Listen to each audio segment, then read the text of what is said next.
Dans certains zonings de taille importante, des clubs d'entreprises ont été créés. Mais dans les petites communes rurales, le nombre d'entreprises locales est insuffisant pour créer de telles structures. D'où l'idée soutenue par le Bureau économique de la province de Namur et Idelux de créer un club d'entrepreneurs supracommunal interprovincial. Il y a David Clarinval, donc le bourgmestre de Bièvre, qui voulait créer quelque chose sur sa commune et qui avait été approché par le BEP.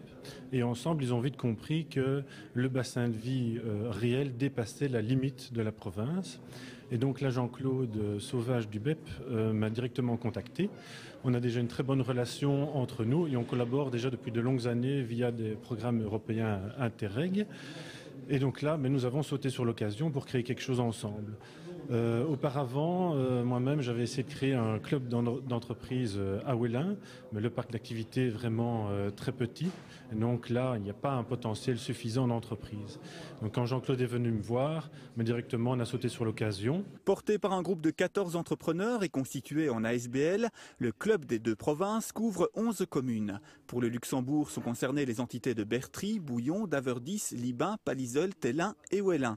Des communes qui ont un potentiel de 4000 entrepreneurs de toute taille, de quoi permettre au club d'étendre son réseau. C'est ouvert à tout acteur économique. Donc le terme acteur économique est un sens qui peut être pris au sens large du terme. Et donc on peut même imaginer un professeur d'économie d'une école du coin, on peut imaginer l'échevin des finances, on peut imaginer un bourgmestre, on peut imaginer vraiment, on ne va fermer la porte à personne, si ce n'est qu'on reste un club d'entreprise et j'ai même envie de dire un club d'entrepreneurs. Donc on doit rester autour de cette philosophie-là.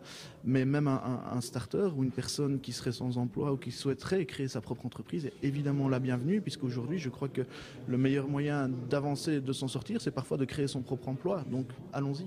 Présidé par le chapelier Alexandre Herman, le club a déjà grandi puisqu'entre 20 et 30 entrepreneurs en font désormais partie. L'idée principale, c'est vraiment de pouvoir se dire « je ne suis pas seul ». Je ne suis pas seul en tant que chef d'entreprise. Il est vrai que parfois le chef d'entreprise est seul dans son bureau, mais lorsqu'il sort justement de sa société, c'est bien de pouvoir rencontrer d'autres chefs d'entreprise qui rencontrent les mêmes problématiques, qui rencontrent les mêmes tracasseries, les mêmes paperasseries. Et comme je le disais, peut-être de pouvoir simplement se retrouver entre personnes, en toute convivialité, déposer son sac à dos, se dire « il est lourd, mais bon, on sait qu'on a tous les mêmes, on rencontre tous les mêmes soucis ».